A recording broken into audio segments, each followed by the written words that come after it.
be cured. Of course, the famous word picture of the boil, as I talk about it in the prior lecture. Paragraphs 25 through 29, a brilliant responding to the accusations. He says, "You accuse us of precipitating violence by our nonviolent actions. As the federal courts have affirmed, it is wrong to urge anyone to give up his constitutional rights because seeking them may precipitate violence. Nor will time inevitably bring redress. Progress requires work." This is one of the pivotal arguments, right? You speak of our activities in Birmingham as extreme. And then, of course, yet I stand between the opposing forces of passivity and hatred, espousing the nonviolent middle courses we were articulating. Because I love these lines so much, even though I treated them in my prior lecture, I'll look back at them again. Let's look at paragraphs 25, 26 in this really majestically constructed essay. He says, in your statement, like paragraph 25 on page 161 in the Jacobus text, in your statement, you assert that our actions, even though peaceful, must be condemned because they precipitate violence. But is this a logical assertion? Notice his rhetorical question. Isn't this like condemning a robbed man because his possession of money precipitated the evil act of robbery?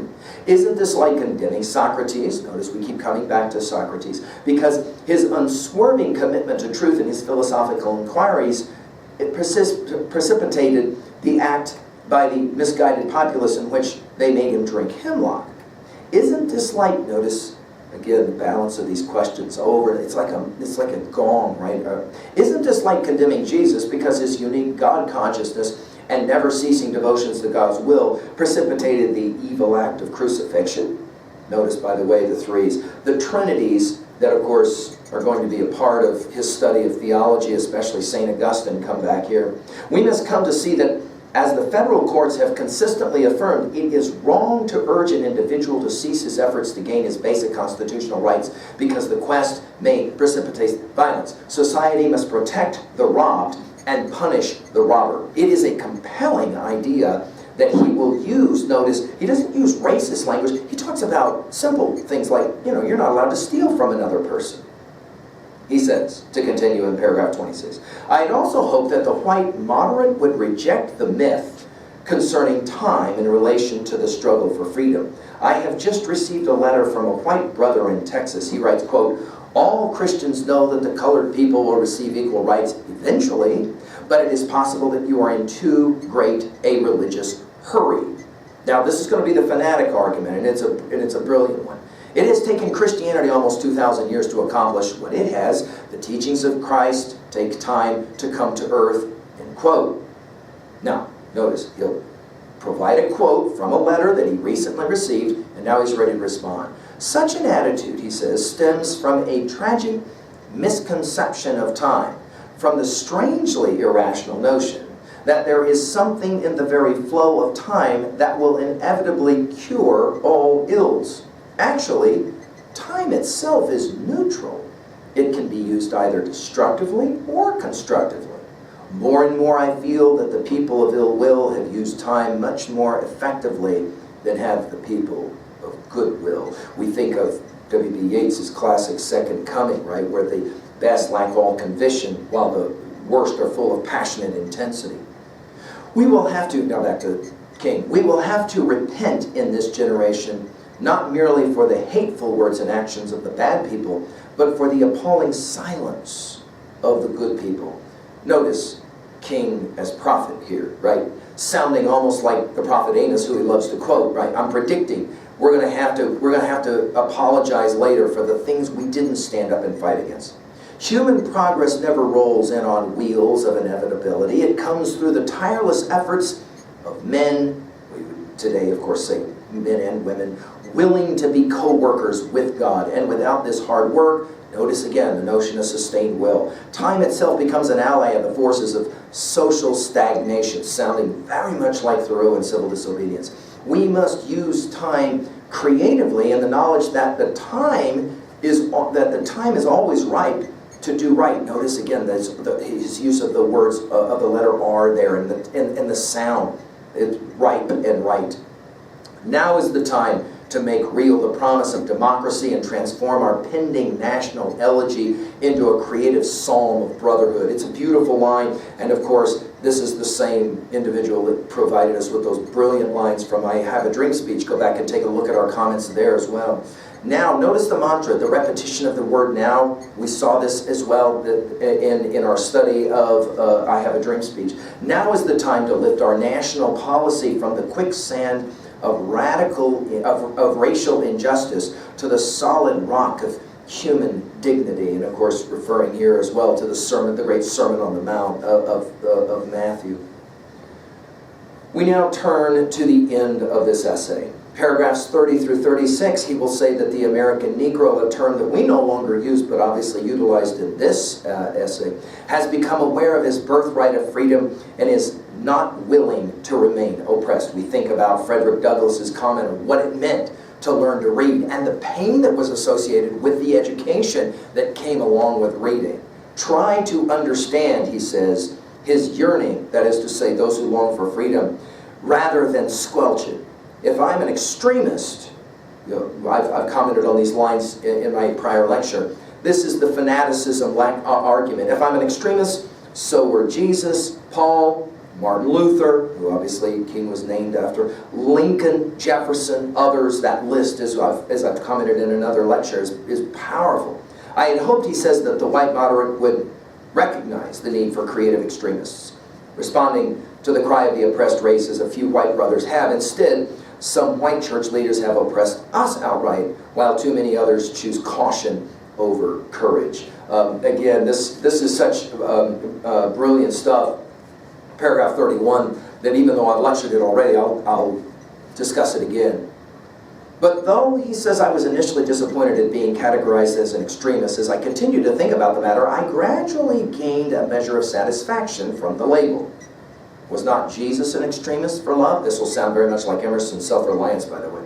Was not Jesus an extremist for love? Love your enemies, bless them that curse you, do good to them that hate you, and pray for them which despitefully use you and persecute you, the great Sermon on the Mount. Was not Amos an extremist for justice? And then again, the quoting here is powerful. By the way, notice the was not, right? That anaphoria again, that repetition of certain words. Was not Amos an extremist for justice? This will sound very much like the Whitman that we've studied as well from Song of Myself. Go back and take a look at those lectures. Notice Amos, let justice roll down like waters and righteousness like an ever-flowing stream. Was not Paul an extremist for the Christian gospel? I bear in my body the marks of the Lord Jesus Christ. Was not Martin Luther an extremist? Here I stand and cannot do otherwise, so help me God. And John Bunyan, I will stay in jail to the end of my days before I make a butchery of my conscience. And Abraham Lincoln, this nation cannot survive half slave and half free. And Thomas Jefferson, we hold these truths to be self-evident that all men are created equal. So the question is, notice at the end of all of that, it's the word so. So the question is not whether we will be extremists, but what kind of extremists we will be. This is what great reading does at level 3, just to jump there. 3b. It challenges us. After the 3a referencing to all of these heroes of extremity, we might say, the extremists, the fanatics, right? It challenges us to ask a simple question. About what are you a fanatic?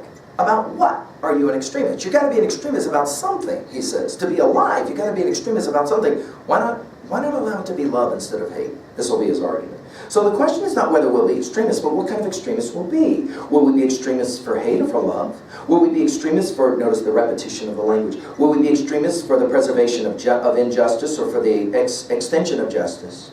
In that dramatic scene on Calvary's Hill, 3 men were crucified. Now, of course, we're referencing directly Christian theology, which makes sense because he's writing to Christian theologians. We must never forget that all 3 were crucified for the same crime, the crime of extremism. 2 were extremists for immorality, and thus fell below their environment. The other, Jesus Christ, was an extremist for love, truth, and goodness, and thereby rose above his environment, what we have called in 303 being outside or inside the moral sphere. Perhaps the South, the nation, and the world are in dire need of creative extremists. Well, of course, this is brilliant, brilliant rhetoric, no question. You got to be an extremist for something. Why not be an extremist for love instead of hate? Brilliant, brilliant. To finish now, paragraphs 37 through 41, he says the early church was powerful when Christians acted energetically in defense of their beliefs. Today, it's often weak, passive, ineffectual, and bulwark of the status quo, and he makes the argument that churches need to wake up. Yet some noble souls have broken loose, joined our struggle for freedom. I hope the church as a whole will meet this challenge. But whether it does or not, we will reach our goal, because freedom is the goal and heritage of America. Notice that earlier he argued that inevitably time does not bring about good. And yet notice he says inevitably time will bring about good, and here's why. We are Americans. I mean, you want to answer the question, why is America exceptional? King would say, I'll tell you why it's exceptional. Because nonviolent resistance wouldn't have worked against the Nazis. Wouldn't have worked. They would have just continued to exterminate. It works, he says, because we're Americans. Because sooner or later there's going to be enough Americans that say, you can't turn water cannons on these people. You can't lynch them. And in the end, it isn't these people. We're all in this together. This is the brilliance of the rhetoric. It's not about them versus us. It's about we. Going back, of course, to Jefferson. King learned a whole lot from reading and studying the Declaration of Independence, didn't he? Paragraphs 42 to 44, he says, you commend the Birmingham police for keeping order, quote unquote, and preventing violence, quote unquote, when their dogs attacked unarmed demonstrators, and the policemen are habitually cruel and inhumane to people of color under their control. Their public display of nonviolence, he says, in defense of segregation, uses a moral means to achieve an immoral end. I hope, he says, that you have commended courage. He says, I wish you had commended courage and discipline of the demonstrators who one day will be regarded as heroes. Again, King's prophetic voice at the end of this is powerful. And then just to finish, the way that he finishes his essay, I'm with you now in paragraphs 44, 45. Let's just take a look as he finishes. I'm on page 168. He says, one day the South will know. By the way, notice this use of the word South, right, in that language that goes all the way back to the American Civil Contest. One day the South will know that when these disinherited children of God sat down at lunch counters, we think immediately of Langston Hughes' I, too, as well. Go back and take a look at our comments there on learnstrong.net. They were in reality standing up for what is best in the American dream and for the most sacred values in our Judeo-Christian heritage, thereby bringing our nation back to those great wells of democracy which were dug deep by the Founding Fathers in their formation of the Constitution and the Declaration of Independence. And of course, we would add in here Lincoln's Gettysburg Address, going back to those founding thinkers, right? As we call them today, as opposed to founding fathers, because they were also founding mothers that were involved, as we've said many times in other lectures. All of those founding fathers came from founding mothers, did they not? Who, of course, taught them early on to love individualism and, of course, free speech and all of the other things that were such an important part of the early thinking in our tradition that we now call today not the Judeo-Christian tradition as much as we simply call it the American tradition, because, of course, it is all of us who share in that notion, because we are Americans. Notice the brilliance of all of the rhetoric here. And then to finish in paragraph 45 of our reading anyway, he says, never before have I written so long a letter. I'm afraid it is much too long to take your precious time. The irony is a trip here, right? No, since he, of course, is incarcerated.